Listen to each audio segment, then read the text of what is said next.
اللہ نے قرآن میں نصیحت رکھی ہے، ہدایت رکھی اللہ نے، لیکن یہ ہدایت حاصل کیسے ہوگی، یہ نصیحت حاصل کیسے ہوگی؟ جو آدمی دل رکھتا ہے، جو آدمی کان رکھتا ہے، جو آدمی اپنے آپ کو حاضر کرتا ہے، یعنی جس آدمی کی توجہ نہ ہو، جو توجہ سے سنے گا نہیں، وہ کیا فائدہ حاصل کرے گا؟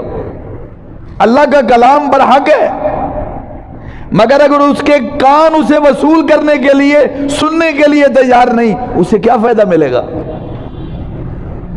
اپنے آپ کو پیش کریں، سب سے پہلا مرحلہ یہ ہے کہ خود کو پیش کریں، اپنے کانوں کو، اپنے دل کو متوجہ کریں اللہ کے کلام کی طرف، دین کی طرف، واعظ کی طرف، نصیحت کی طرف، خود کو پیش تو کریں، اپنا برتن تو سیدھا کریں بھائی، جھولی تو پھیلائیں، سوالی تو بنے،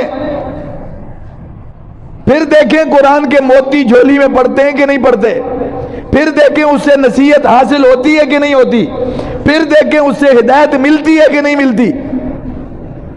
بارش چھم چھم برس رہی ہو، برتن الٹا رکھ دیں، اس میں بارش کا کیا قصور ہے؟ نل اور پمپ چل رہا ہو دھڑا دھڑ اور اس میں برتن الٹا کر دیں، اس میں کیا آئے گا؟ اگر برتن سیدھا ہو، ایک ایک قطرہ ٹپکتے بھی برتن بھر جاتا ہے، برتن سیدھا ہو تو۔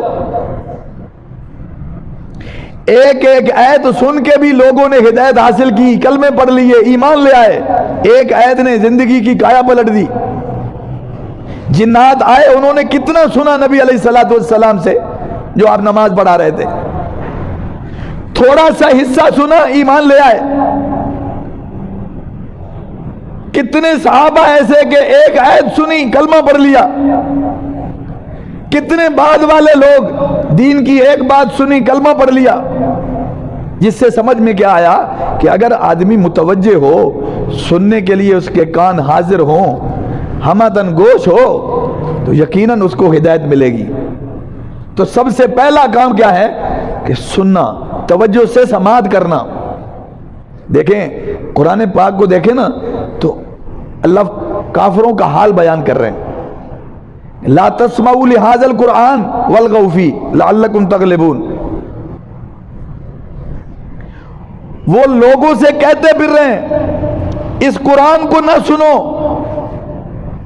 انہیں پتا ہے کہ پہلے سنیں گے، پھر سمجھیں گے، پھر مانیں گے، پھر جناب اس پر عمل کریں گے، یعنی انقلاب کا رستہ شروع ہی تو سماعت سے ہوتا ہے۔